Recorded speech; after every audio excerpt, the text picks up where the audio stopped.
L'exemple de l'Holocauste offert par Saül, rapporté dans 1 Samuel 13, 8, 14, peut nous servir d'avertissement. Il offrit lui-même l'Holocauste au moins pour 3 raisons. Tout d'abord, il voyait que le peuple se dispersait loin de lui.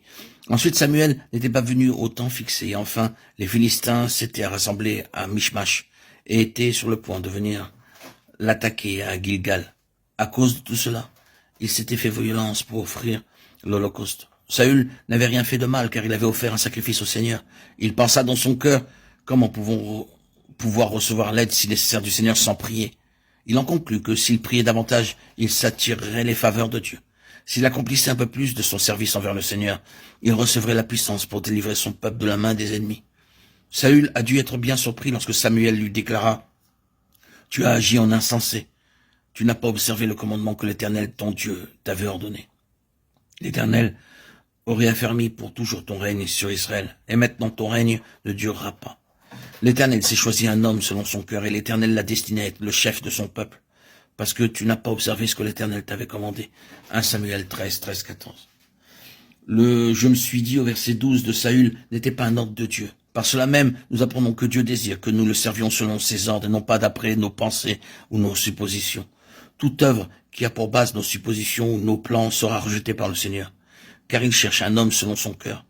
Il apprécie beaucoup plus notre obéissance que ce que nous faisons. Écouter sa parole vaut mieux que la graisse des béliers. 1 Samuel 15, 22. Chaque serviteur de Dieu doit se souvenir de cela. Trop souvent, nous nous hâtons pour faire les choses comme le fit Saül. Nous avons du mal à croire que Dieu n'est jamais en retard. Nous ne sommes pas capables d'attendre son heure.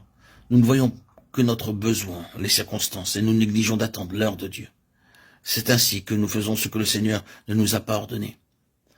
Nous savons que Saül fut rejeté par Dieu, parce qu'il avait été trop zélé, trop impatient d'offrir le sacrifice et trop hâtif dans la prière. Les raisons qui l'ont poussé à agir étaient nombreuses et variées.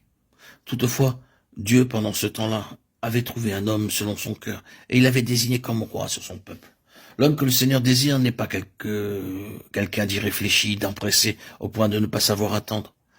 Si nous avions dû choisir, nous aurions sans nul doute opté pour quelqu'un de semblable à Saül. N'était-il pas un homme hors de l'ordinaire? Il dépassait de la tête tout le peuple. Cependant, Dieu ne cherchait pas un homme hors du commun, mais un homme selon son propre cœur.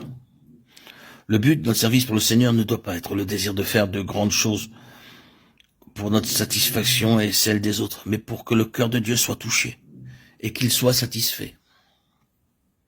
Ce sont uniquement des gens comme cela que Dieu pourra utiliser. Il cherche le tel homme. Tu as agi en insensé, tu n'as pas observé le commandement que l'Éternel, ton Dieu, t'avait ordonné.